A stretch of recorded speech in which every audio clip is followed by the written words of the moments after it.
Hello everyone, আমি অনির্বাণ। আমাদের চ্যানেলে আপনাদের সকলকে স্বাগত। তো এই ভিডিওতে আমি কথা বলতে চলেছি পুজোর 3টে বড় রিলিজের সংঘর্ষ নিয়ে, অর্থাৎ টেক্কা বনাম শাস্ত্রী বনাম বহুরূপী। তো এই 3টে ছবির যে ক্ল্যাশ, সেটা নিয়ে আজকে আমরা কথা বলবো এই ভিডিওতে। তো চলুন ভিডিওটি শুরু করা যাক।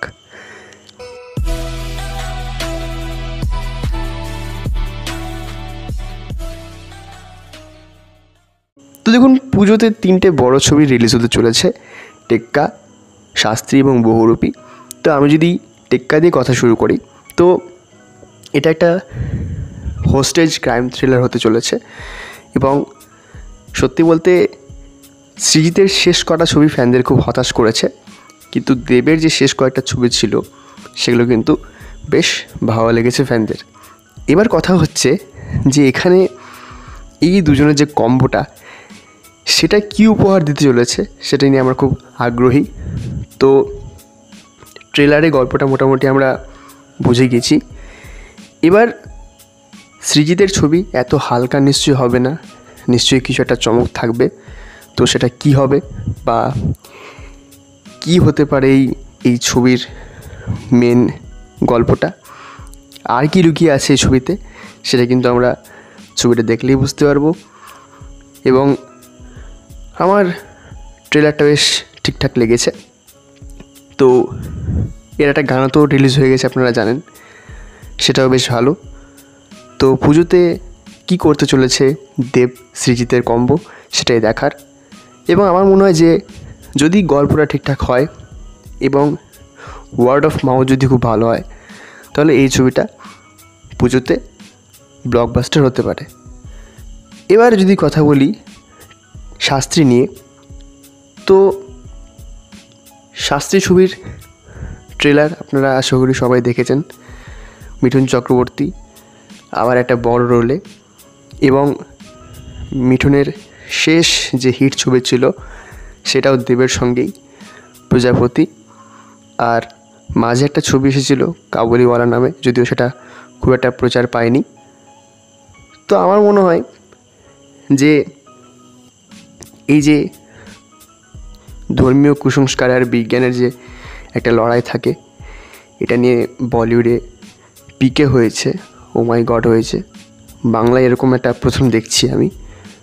তো আশা করি এটা বেশ ভালো একটা ছবি হবে। এবং পথিকৃৎ বসু, অর্থাৎ এই ছবির যিনি ডিরেক্টর, তার থেকে আমি বেশি কিছু আশা করি না, কারণ তিনি মোটামুটি রিমেক ছবি বানিয়েছেন বেশিরভাগ। কিন্তু এই ছবিটা থেকে একটা এক্সপেকটেশন আমার রয়েছে, কারণ মিঠুন রয়েছেন এবং গল্পটা বেশ বাংলা ছবির ক্ষেত্রে ফ্রেশ। তো এটাও আশা করি একটা হিট হতে চলেছে। এরপর যদি কথা বলি বহুরূপী নিয়ে, তো বহুরূপী নিয়ে কিন্তু আলাদা একটা উত্তেজনা রয়েছে দর্শকদের মধ্যে।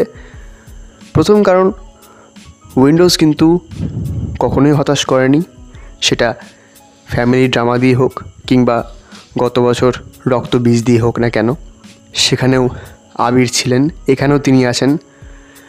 এবং এখানে আমরা শিবপ্রসাদকে একজন অ্যান্টাগনিস্টের চরিত্রে দেখছি। তার যে লুকটা, সেটা ব্যাপক, বিভিন্ন যে লুকে তিনি আসছেন সেগুলো কিন্তু বেশ চমকপ্রদ। এবং বহুরূপীর যে কালচার ছিল একটা সময় বাংলায়, যে বহুরূপী সেজে অনেকে খেলা দেখাতেন, তো সেটাও কীভাবে হারিয়ে গেছে, হয়তো এই ছবিতে সেটা উঠে আসবে। এবং এটা কিন্তু বেশ একটা ভালো ক্রাইম থ্রিলার হতে চলেছে। আর ট্রেলারটা আমি দেখেছি, আমার কিন্তু বেশ ভালো লেগেছে ট্রেলারটা।